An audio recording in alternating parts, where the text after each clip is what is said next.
Dando continuidade ao nosso culto, nós lemos o livro do Apocalipse, capítulo de número 3, carta à igreja em Filadélfia. E a partir do versículo de número 7, ao anjo da igreja em Filadélfia escreve: estas coisas diz o santo verdadeiro, aquele que tem a chave de Davi, que abre, e ninguém fechará, e que fecha, e ninguém abrirá. Conheço as tuas obras, eis que tenho posto diante de ti uma porta aberta, a qual ninguém pode fechar. Tens pouca força, entretanto guardaste a minha palavra e não negaste o meu nome. Eis farei que alguns dos que são da sinagoga de Satanás, desses que assim mesmo se declaram judeus e não são, mas mentem, eis que os farei vir e prostrar-se aos teus pés e conhecer que eu te amei. Porque guardaste a palavra da minha perseverança, também eu te guardarei da hora da provação, que há de vir sobre o mundo inteiro, para experimentar os que habitam sobre a terra. Venho sem demora. Conserva o que tens, para que ninguém tome a tua coroa. Ao vencedor falo-ei coluna no santuário do meu Deus, e daí jamais sairá. Gravarei também sobre ele o nome do meu Deus, o nome da cidade do meu Deus, a nova Jerusalém, que desce do céu, vinda da parte do meu Deus, e o meu novo nome. Quem tem ouvidos, ouça o que o Espírito diz às igrejas. São instruções dadas à igreja em Filadélfia que se aplicam em parte ou em algumas situações até no todo às nossas igrejas. E nós queremos louvar o Senhor cantando a voz do Evangelho 304. E fazemos o convite, se você puder cantar conosco, colocando-se de pé. Qualquer dificuldade te impede, por favor, permaneça sentado. 304, a voz do Evangelho já se fez ouvir aqui, publicando em som alegre o que Deus já fez por ti. Adoremos ao Senhor.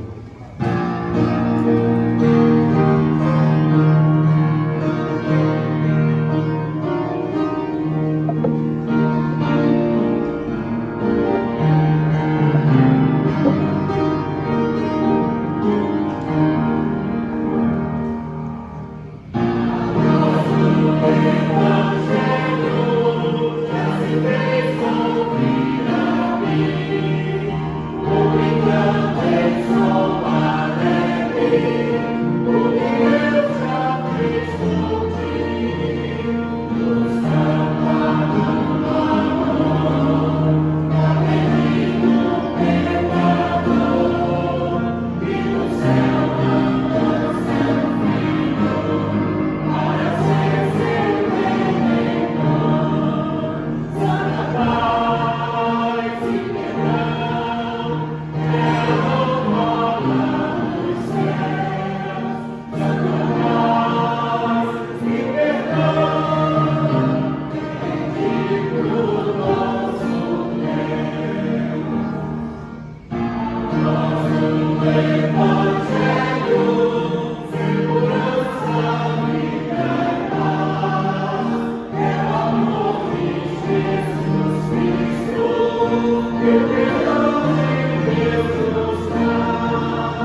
Presbítero Rogério, nos dirija a Deus em oração, por favor. Santo Eterno Deus, nós te louvamos e bendizemos, Senhor, por essa hora. Te agradecemos, Pai querido, pelo dom da vida.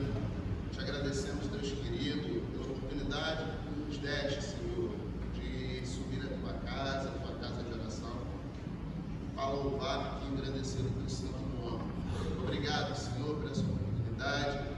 Entendemos, ó Deus, que é dádiva sua, Senhor. Te rogamos, ó Pai amado, que da mesma forma, Senhor, que o Senhor nos trouxeste à tua casa de oração, que o Senhor possa estar conduzindo também aqueles irmãos, ó Deus, que estão vindo, ó Pai, para essa casa. Obrigado, Senhor, por tamanha bênção. Senhor, tudo que foi proferido aqui, ó Deus, nessa igreja, seja para a sua honra e para a sua glória, Senhor. Nos ajude, ó Deus, a melhorar, a ser pessoas melhores. Te louvamos, ó Deus, por nome do nosso Senhor e Salvador Jesus Cristo, agora e para todos sempre. Amém. Vamos nos assentar, irmãos, e preparando-nos para o nosso momento pessoal. E aí é um momento seu, meu, de confissão dos pecados. Também quem tiver um nome, queira colocar diante do altar do Senhor, também é uma oportunidade. A justificação pela fé e a paz com Deus é como nós temos intitulado, parte desse texto do capítulo 5 de Romanos.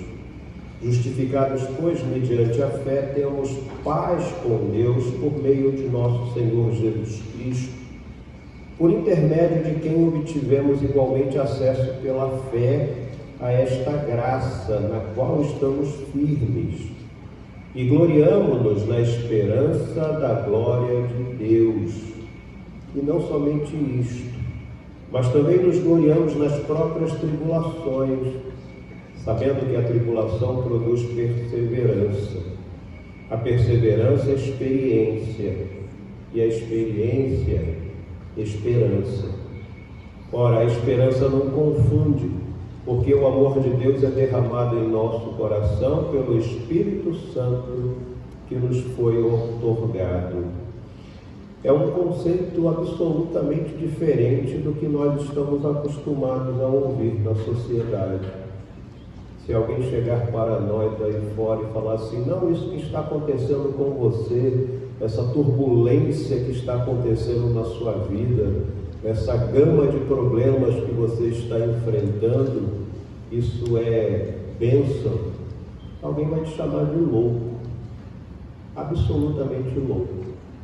E só entende isso quem vive debaixo da soberania de Deus, que experimenta aquilo que o verso 1 está mencionando. Quando nós somos justificados pela fé. E o que é uma pessoa justificada? É uma pessoa que, sendo apresentado contra ela qualquer tipo de ato que merece ser punido, essa pessoa é isenta de sanção, de culpa. Justificados, pois, mediante a fé, nós podemos experimentar paz. E aí não é uma paz fruto da ausência de guerra, mas é fruto da presença de Deus. Paz com Deus. E isso é muito, muito precioso. Eu quero também chamar a atenção para essa parte aqui. Mas também nos gloriamos nas próprias tribulações. Gloriar-se.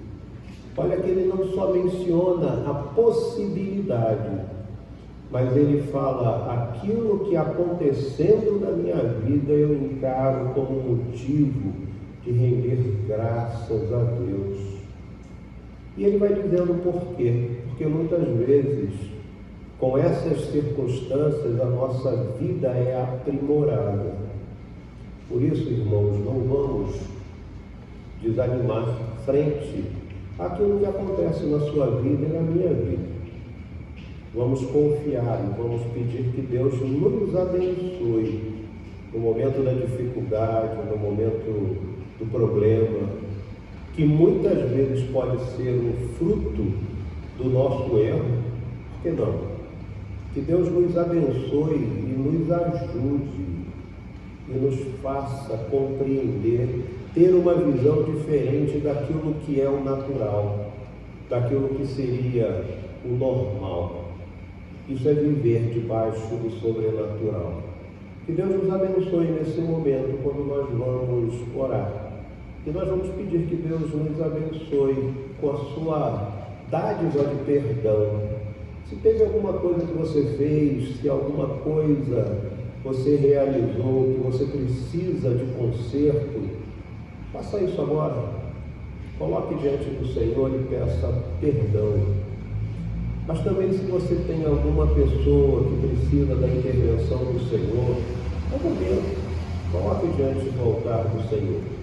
Nós costumamos não colocar nomes aqui por causa da gravação, mas nos grupos a gente sempre coloca os nomes, mencionamos nome por nome.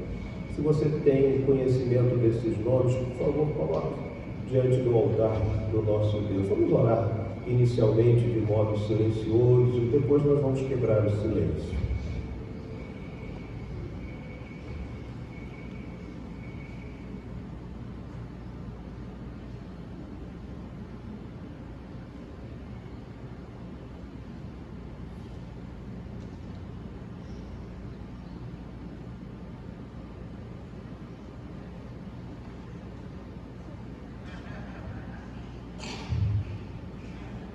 Senhor nosso Deus e Pai, nós de fato somos muito ignorantes com o que acontece na nossa vida muitas vezes, das razões, dos porquês, e muito mais, Senhor, somos ignorantes, desconhecemos aquilo, Senhor, que nos espera. É por isso que devemos, Senhor, na nossa vida confiar que nenhum passo nosso será dado sem o Teu aval, sem a Tua autorização, e por que não dizer, sem a Tua bênção. Por isso, Senhor, ajuda-nos a confiar, a ter como o texto bíblico acabou de trazer para o nosso coração a esperança que muitas vezes vem no meio de um mar revolto. Abençoa-nos, Senhor. Perdoa o nosso pecado, porque nós falhamos, nós erramos, e muitas vezes o nosso erro nos atormenta. Por isso, Senhor, liberta-nos. Só o Teu bálsamo de perdão é capaz de nos libertar, muitas vezes de um passado que nos prende, nos amarra e nos impede de projetar vida. Por isso, Senhor, pedimos perdão. Mais uma vez, pedimos que cada momento deste culto seja um falar Teu ao nosso coração. Oramos nesta hora, Senhor, não confiados nos nossos méritos, mas nos méritos de Cristo Jesus, o nosso Senhor e o nosso Salvador. Amém. A palavra do Senhor vai ser lida nesse momento e eu quero que você faça a leitura comigo. Salmo de número 103, Salmo 103, se você puder, vamos nos colocar de pé, fazer a leitura alternada deste salmo, deste belo salmo, e depois vamos louvar ao Senhor cantando o hino de número 14. A misericórdia de Deus é como está colocado aqui na nossa Sociedade Bíblica do Brasil, Salmo de Davi, Salmo de número 103, versos de 1 a 22, leitura alternada. Bendize, ó minha alma, ao Senhor, e tudo que há em mim bendiga ao seu santo nome. Bendize, ó minha alma, ao Senhor, e não te quem perdoa todas as tuas iniquidades, quem sara todas as tuas enfermidades.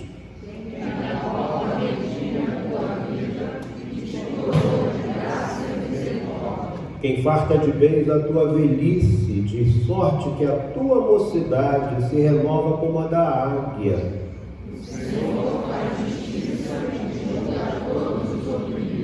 Manifestou os teus caminhos a Moisés e os teus feitos aos filhos de Israel.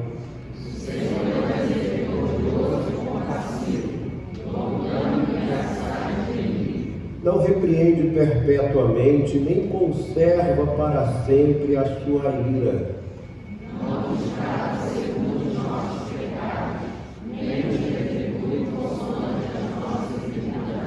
Pois quanto o céu se alteia acima da terra, assim é grande a sua misericórdia para com os que o temem. Quanto diste ao Oriente do Ocidente, assim afasta de nós as nossas transgressões. Como um pai se compadece de seus filhos, assim o Senhor se compadece dos que o temem. Pois ele conhece a nossa estrutura e sabe que somos pó. Quanto ao homem, os teus dias estão como a relva, como a flor do campo, assim ele floresce. Pois soprando nela o vento desaparece, e não conhecerá cair diante do seu lugar. Mas a misericórdia do Senhor é de eternidade a eternidade sobre os que o temem, e a sua justiça sobre os filhos dos filhos. Para continuar a sua aliança e para com os que se lembram dos seus preceitos de justiça.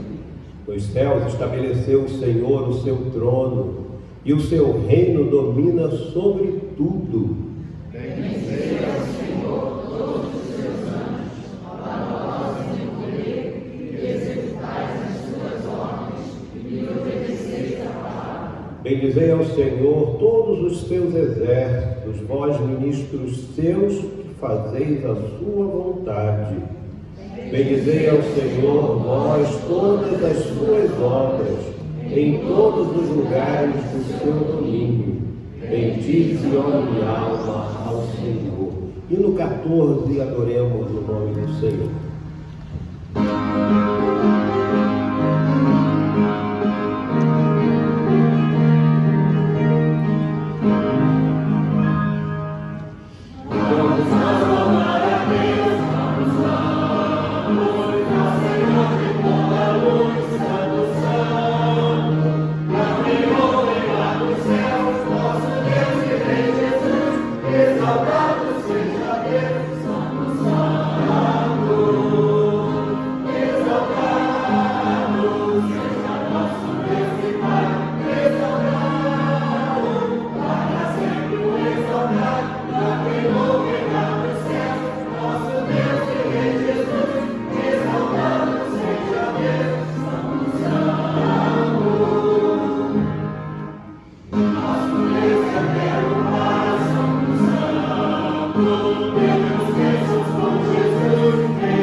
irmãos mais uma vez, e nos versos 8 e 9 de Filipenses no seu capítulo 4, nós lemos: finalmente, irmãos, tudo que é verdadeiro, tudo que é respeitável, tudo que é justo, tudo que é puro, tudo que é amável, tudo que é de boa fama, se alguma virtude há e se algum louvor existe, seja isso que ocupe o vosso pensamento.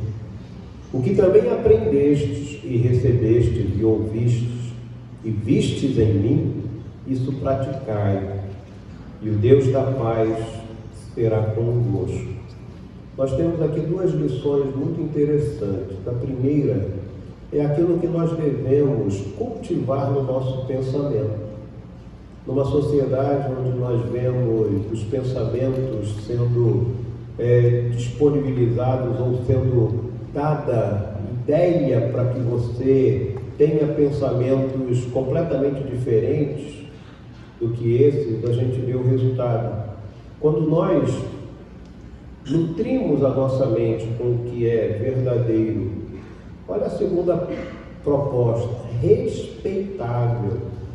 Hoje a falta de respeito campeia ao nosso lado. Muito do resultado danoso nas nossas casas é por falta de respeito.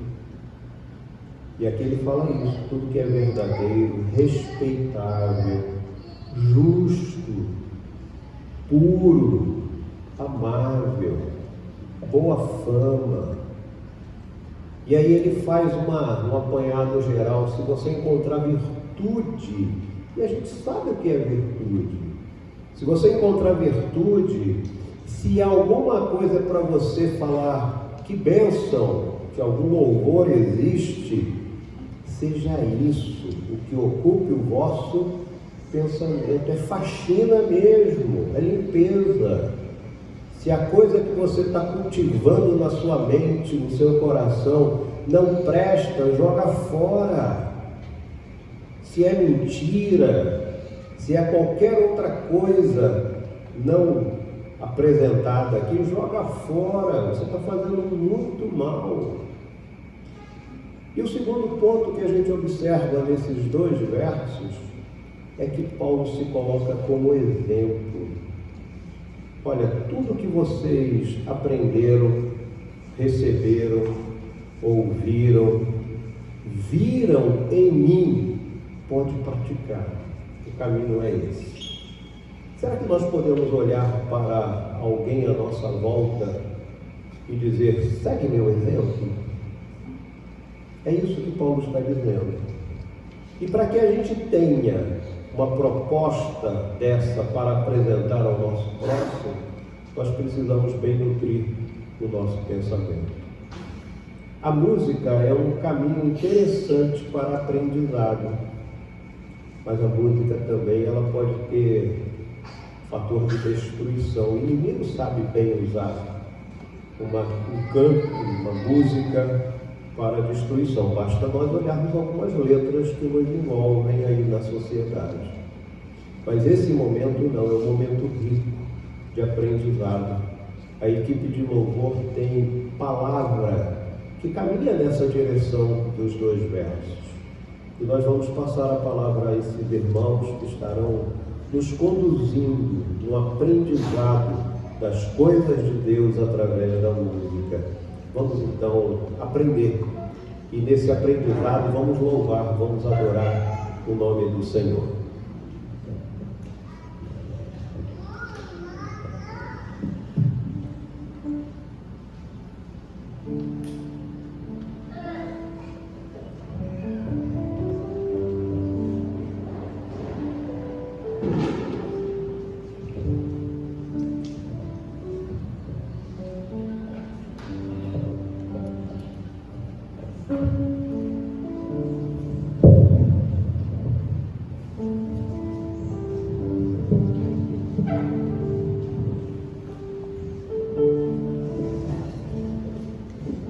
Graça e paz, meus irmãos.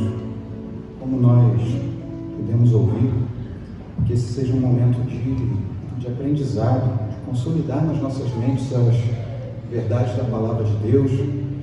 E nesse momento, nós convidamos aqueles que puderem, a mais uma vez, se colocarem de pé, para que nós possamos louvar o nosso Deus cantando que nós contemplamos a formosura da sua majestade.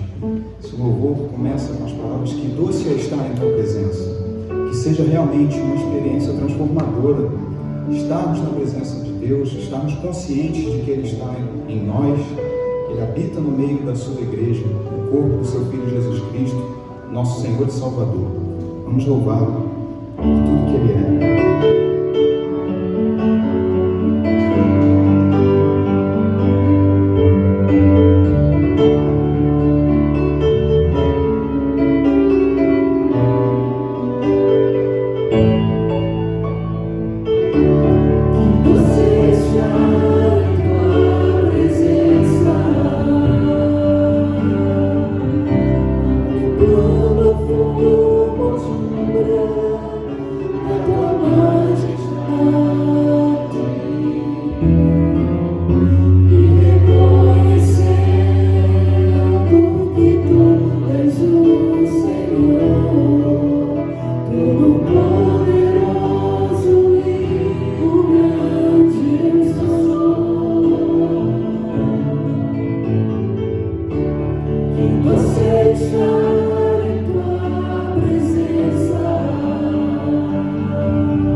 Esse é o momento, meus irmãos.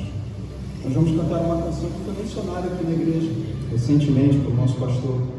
A começar em mim, quebra corações. Momento de consagração, eu gosto sempre de trazer uma interpretação que é o momento de nós nos fazermos úteis ao nosso Senhor.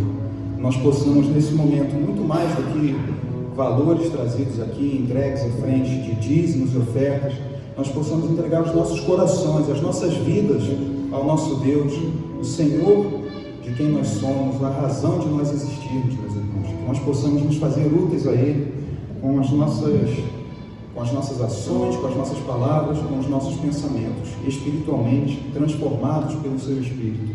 Nós possamos cantar e verdadeiramente viver essa necessidade de diferença que nós temos nas nossas vidas, a começar em mim.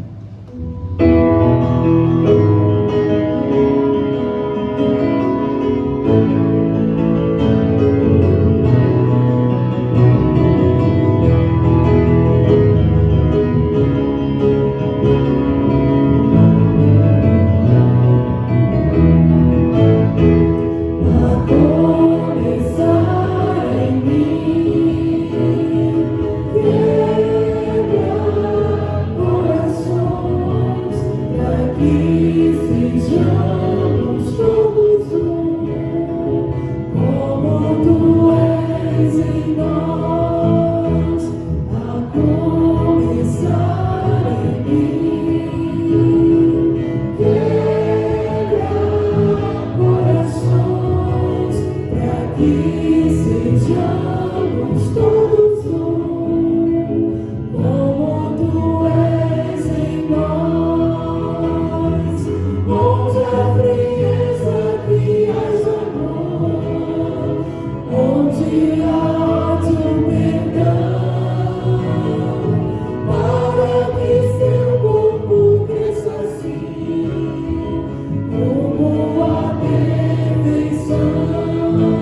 Amado Deus, nosso Pai Celestial, obrigado, Pai, por estarmos aqui. Muito obrigado por esse dom da vida proporcionado pelo nosso Salvador Jesus Cristo. Obrigado, Pai, pelo Teu amor, pela Tua misericórdia em nossas vidas, porque Tu sabes que nós somos pecadores. Ajude-nos, Pai, a ser pessoas melhores, a vivermos verdadeiramente de toda a palavra que sai da Tua boca. Muito obrigado, Pai, por esse tempo, pelo abrigo que Ele nos proporciona. Muito obrigado pelo abrigo também que encontramos no Teu abraço, Pai, no Teu amor.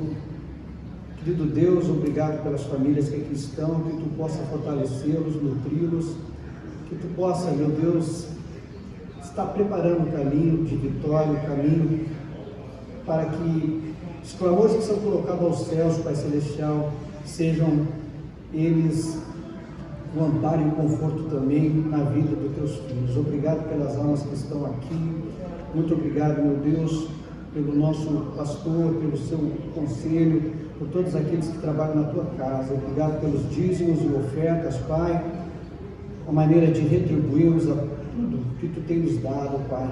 Nós sabemos que essas doações, elas são utilizadas de maneira sábia e para benefício do Teu reino. Querido Deus, que a Tua paz esteja em nossos corações, que possamos nos fortalecer e saber resistir ao dia mau, na certeza que as nossas ações hoje vão estar preparando o nosso amanhã. A certeza que Tu também, Pai, acima de tudo, está conosco, e essa certeza é a força, é o ânimo que nós precisamos para o despertar de cada dia. Muito obrigado, meu Deus, muito obrigado por Jesus Cristo, pelo Teu amor, pela Tua misericórdia em nossas vidas. E é no nome dele, o próprio Jesus Cristo, que nós terminamos essa oração. Amém.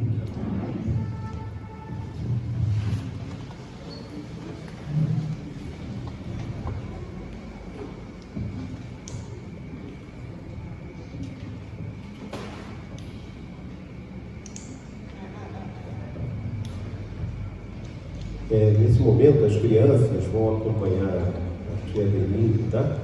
Então, bom estudo para vocês, que aproveitem bem, né, e que Deus abençoe cada criancinha, é o nosso desejo, né?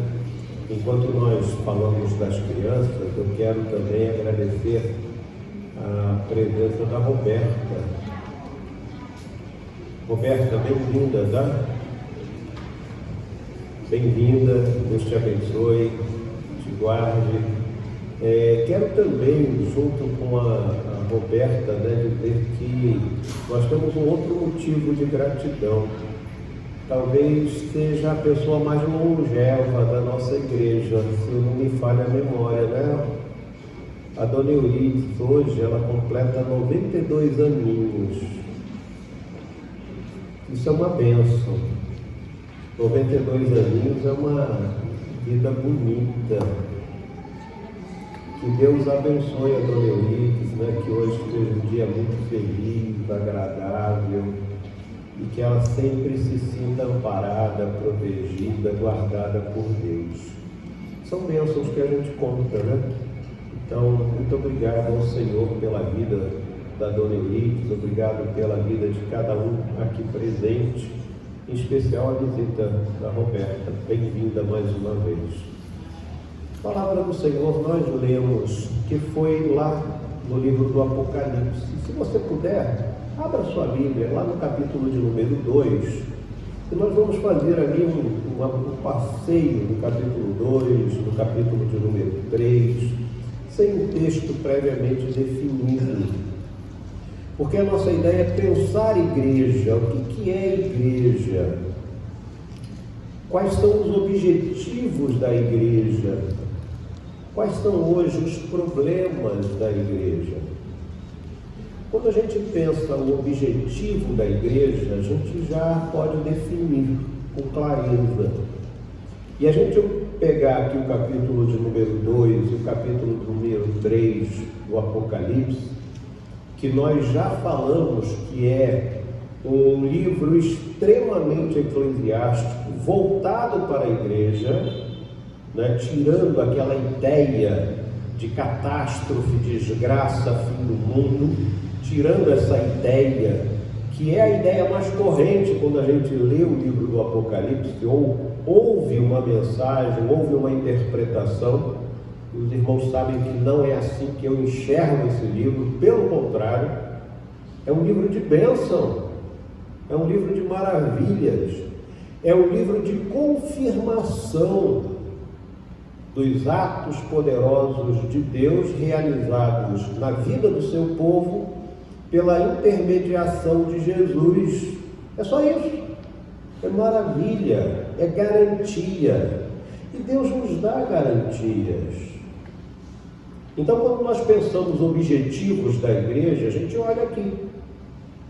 Tanto que ele chama a atenção, quem tem ouvidos, ouçam o que o Espírito diz às igrejas. É interessante que ele fala também de maneira muito direta àquele que está na liderança da comunidade. Ao anjo da igreja escreve. E sempre a gente associa como pastor. Eu não gosto dessa associação. Os irmãos já notaram que eu sou meio voz contrária, né? Talvez em todas as mensagens que tenham ouvido, as pessoas se referiam, não, aqui é o pastor da igreja. Não necessariamente. Porque muitas vezes uma organização eclesiástica, ela não é mantida por um pastor ordenado. Muitas vezes a sua condução se dá por uma outra pessoa. Nós vemos isso acontecendo no primeiro século. Tinha igrejas que eram conduzidas, lideradas por mulheres. Evódia, Sintique, são mencionadas como liderança. Não sei em que nível, mas provavelmente num nível considerável. Então, o anjo da igreja não necessariamente aquele pastor ordenado por um presbitério. Pode ser que seja diferente. Mas a ligação é sempre uma: fazer aquilo que precisa ser feito. Fazer aquilo que Deus quer. E o que Deus quer é o que precisa ser feito. E a gente sabe qual é a missão de uma igreja. Qual é a missão de uma igreja? Já que nós sabemos. Sem dúvida alguma, a missão principal da igreja é divulgar o Evangelho. Essa é a missão principal. Mas outra missão que corre paralela, e eu digo paralela porque ela é tão importante quanto, é fortificar os irmãos, é fortalecer os irmãos, é confirmar os irmãos. O apóstolo Pedro, no momento de dúvida, recebe isso de Jesus. Lá em Lucas está registrado: e tu, quando te converteres, confirma teus irmãos. é um passo contínuo, né? Um passo que se dá e que a gente sempre vai continuar dando. A igreja, ela é um organismo perfeito? Não. Sabe por que a igreja não é perfeita? Porque ela é composta de pessoas iguaizinhas a você. E aí você vai dizer, ué, mas só por minha causa? Não. Porque ela é composta de pessoas iguais a mim. Porque nós somos imperfeitos. A imperfeição é uma das nossas marcas. Nós muitas vezes erramos por coisa boba, por coisa simples, como nós erramos. Interpretação básica, muitas vezes, é motivo da nossa falha. Às vezes nós olhamos uma pessoa, a expressão do rosto dela e a gente já se arma. É um erro básico muitas vezes. Estou falando isso porque no âmbito natural nós não somos perfeitos. Como nós erramos. E quando há falha em nós, isso se traduz também para a vida eclesiástica, e por isso nós erramos. Erramos na nossa interpretação, nas nossas avaliações, erramos também nas nossas condutas. Algumas igrejas mencionadas aqui no livro do Apocalipse são muito interessantes de serem estudadas, e deveríamos levar um tempinho analisando para ver como tem ligação com os nossos dias. É mencionada uma igreja que tinha uma obra, que fazia, que realizava, que tinha uma atividade intensa, mas tem ali a sequência que diz: tenho, porém, contra ti o tolerares, essa mulher chamada Jezabel. E é claro que é uma referência ao Antigo Testamento, uma mulher que foi terrível, uma mulher que marcou de modo muito negativo a história do povo de Deus, sobretudo a parte norte do Estado de Israel. Aquela mulher marcou de tal modo que ela se tornou uma ideia daquilo que não deve ser feito. Nós vemos que também algumas igrejas recebem essa informação. Vocês ainda adotam os nicolaítas. E o que isso tudo significa? Que erros do passado nós também podemos cometer agora no presente, com as nossas avaliações erradas. É por isso que a orientação em cada texto aqui é: quem tem ouvidos para ouvir, ouça o que o Espírito diz às igrejas.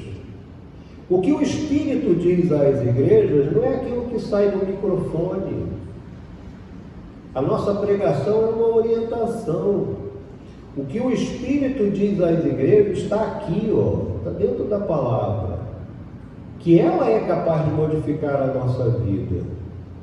Ela muitas vezes é um caminho muito diferente daquilo que é o natural. Agora há pouco mesmo, nós fizemos a leitura em Romanos, onde a orientação do apóstolo, ela diverge daquilo que é a tendência natural da sociedade. Muitas vezes nós encaramos o nosso problema como? Encaramos o nosso problema como algo fatal? E Paulo vem e diz o seguinte: não, isso é um fator de bênção. Isso pode lá na frente te ensinar coisas sem as quais, vivendo esse momento, você jamais entenderia. Tiago, no capítulo 1, ele escreve algo que destoa do natural. Tende por bom ânimo o passardes por várias provações. No meu início de pastorado, eu convivi com uma pessoa que ela sempre usava essa frase: Isso já tem mais de 34 anos. Ela sempre usava essa frase: pastor, provação também é bênção. Eu nunca mais esqueci. Provação também é bênção. Provação também é bênção. Essa igreja é ensinada. O que nós vamos enfrentar daqui para frente como igreja? Não sei. Nós estamos vivendo momentos difíceis, complicados. Basta você fazer uma saída simples, uma ida em qualquer lugar aí, uma leitura, não mais nos jornais, mas das redes sociais, as informações políticas, as informações que mexem com os nossos poderes. Não sei o que virá. Apenas um comentário, sem entrar muito no detalhe, mas ontem aconteceu uma disputa, de uma importante Copa, a Copa Libertadores, e o time de São Paulo ganhou, de novo não entrando no detalhe, mas fazendo um comentário apenas de um dos jogadores do time que foi campeão. Entrevistado, ele perguntou: posso exaltar Deus? E ele terminou com uma oração, exaltando o nome de Deus. E eu não sei quantos estavam vendo a televisão naquele momento, mas por um milagre, aquela transmissão foi interrompida. Aquela transmissão foi interrompida. Se fosse alguém tirando a roupa, com gestos obscenos, se fosse alguém exaltando Satanás, se fosse qualquer outro tipo de atitude, jamais aquela transmissão seria interrompida. Então aí a gente já pode pensar no que virá. Não sei. Mas que os poderes, como diz o apóstolo Paulo, que estão nas regiões celestes, eles estão agindo. Mas eu achei muito interessante aquele atleta não ter vergonha de dizer, inclusive da sua cura, da sua condição de poder jogar atribuída a Deus e orar de uma forma bonita, que ficaria mais feio ainda a emissora, que é um lixo que a gente sempre fala, cortar no meio. Mas ela, assim que pôde, interrompeu a transmissão. O que nós vamos viver daqui para frente? Não sei. Mas a orientação para a igreja qual é? Ser fiel até a morte e dar-te-ei a coroa da vida. Se você pegar todas essas igrejas que viveram o que nós vivemos, as tribulações normais que vêm, as circunstâncias difíceis pelas quais o ser humano passa, toda a orientação ao vencedor dar-lhe-ei, ou seja, símbolo de vitória.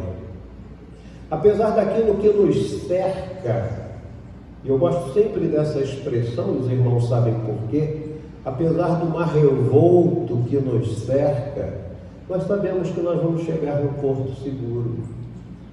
Nós sabemos que nós vamos atracar em segurança e a nossa embarcação não será danificada a ponto de sermos destruídos. A função da igreja é divulgar o Evangelho, manter-se firme, confirmar os irmãos, mas é também algo que a gente encontra na última igreja. Uma igreja que se achava autossuficiente. Você pode ler, e a gente vai ler esse texto hoje à noite, que é a igreja de Laodiceia. Provavelmente a igreja mais rica dessas 7 mencionadas. Onde ela dizia: estou rico, abastado, não tenho necessidade de nada, não preciso de ninguém. E Deus vem e fala assim: olha, ao contrário, você é pobre, miserável, cego e nu. É isso que você é. Você é uma igreja que precisa rever os seus conceitos. E aí a gente para e pensa que muitas vezes nós somos a igreja de Laodiceia, na nossa individualidade. Achamos que não precisamos de ninguém. Quantas vezes passa isso pela nossa cabeça? Que a gente se julga autossuficiente. Muitas vezes a gente se julga autossuficiente, porque nós somos bons naquilo que fazemos, achamos que somos 100%, não somos. Eu posso ser excelente naquilo que faço, mas com certeza deficiente demais em muita coisa que eu preciso fazer para continuar vivendo. E aí sempre seremos dependentes. E para essa igreja que está dizendo isso, você é miserável, pobre, cego e nua. Uma igreja que era rica, uma produção mineral muito boa, uma cidade que tinha controle têxtil de primeira, e inclusive avanço até em áreas da medicina. Mas aquela igreja tinha tudo, menos o próprio Deus. O verso 20 pontua isso. Eis que estou à porta e bato. Se alguém abrir a porta, eu vou entrar e vou conviver. Eu vou conviver. Aquela igreja tinha tudo, menos o principal. Então a gente aprende com as 7 igrejas do Apocalipse que nós precisamos divulgar o Evangelho, permanecer firme, fortificar os irmãos. A gente aprende que a tribulação faz parte da nossa vida, que sempre haverá um inimigo diante de nós, nunca viveremos uma paz completa, sempre vai ter alguém que não vai nos compreender, que vai achar estranho o nosso modo de vida. No passado era assim. Você é crente, então você não fuma, não bebe, não trai a mulher.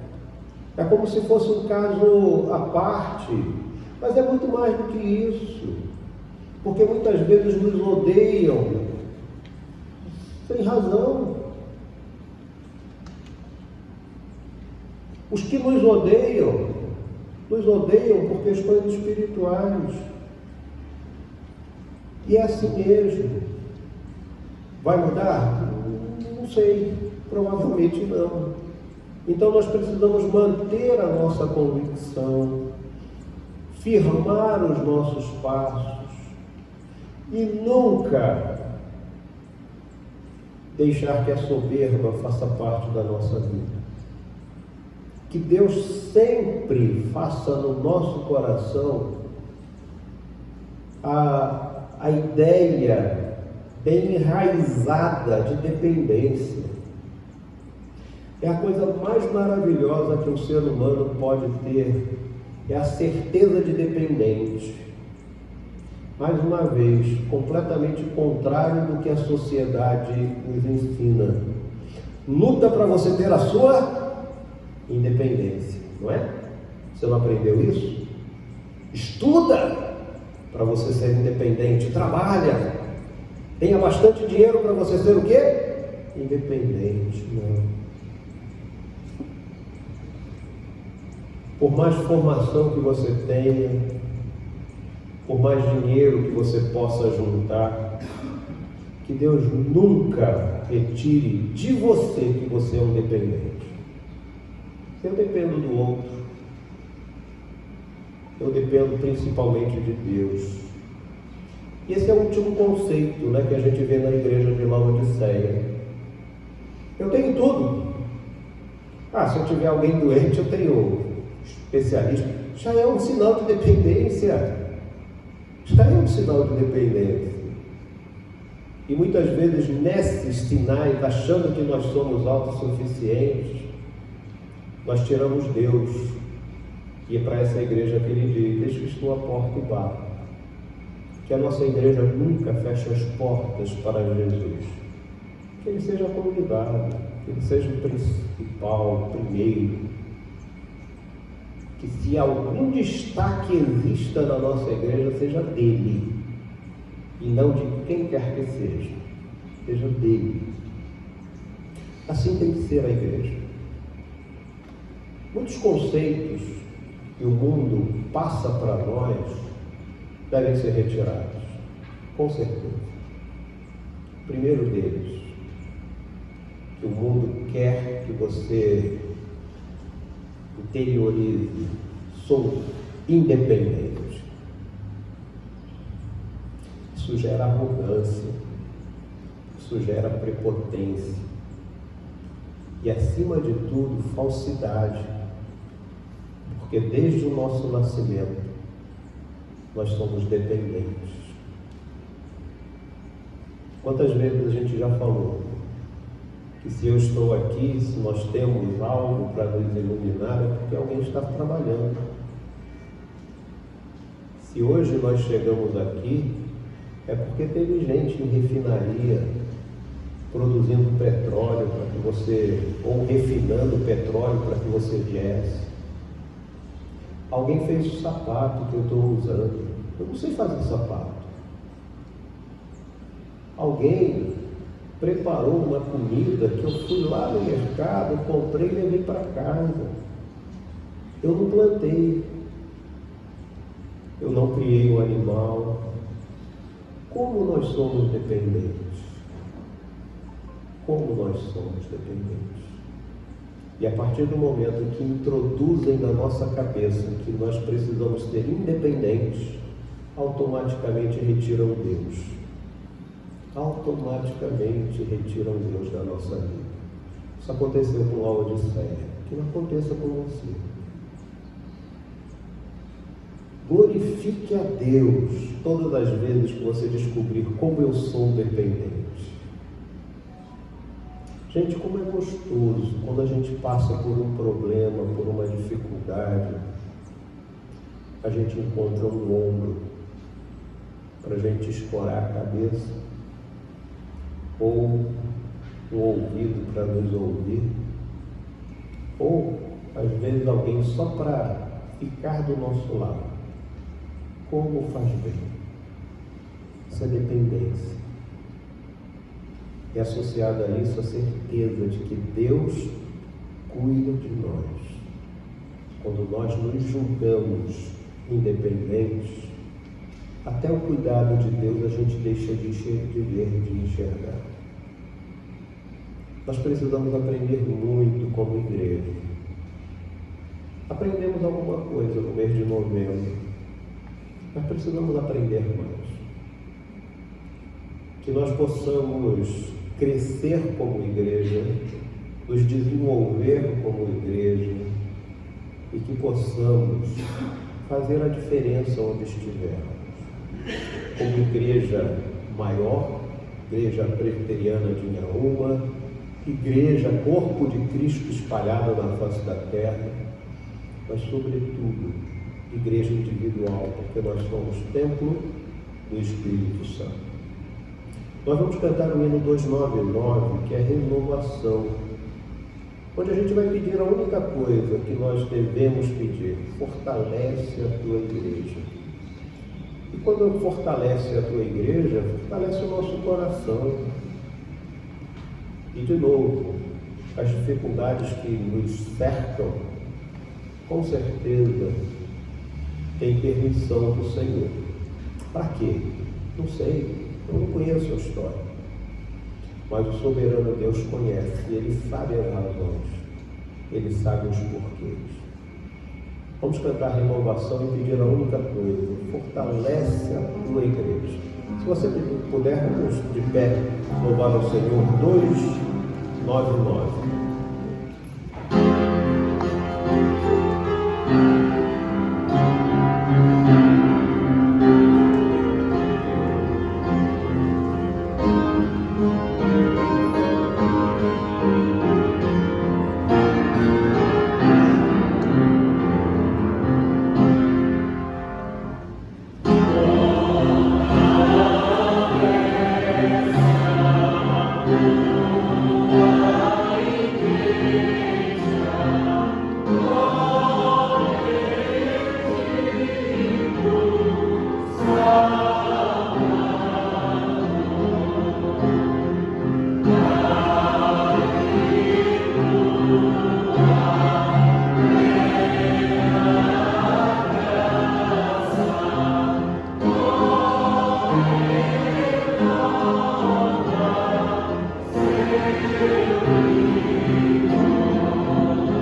Que a graça do Senhor Jesus, o amor do nosso Deus Pai e a comunhão do Santo Espírito, preciosas bênçãos e graças, que elas recaiam sobre nós, alcançando o povo do Senhor espalhado na superfície da terra, hoje para todos sempre. Amém.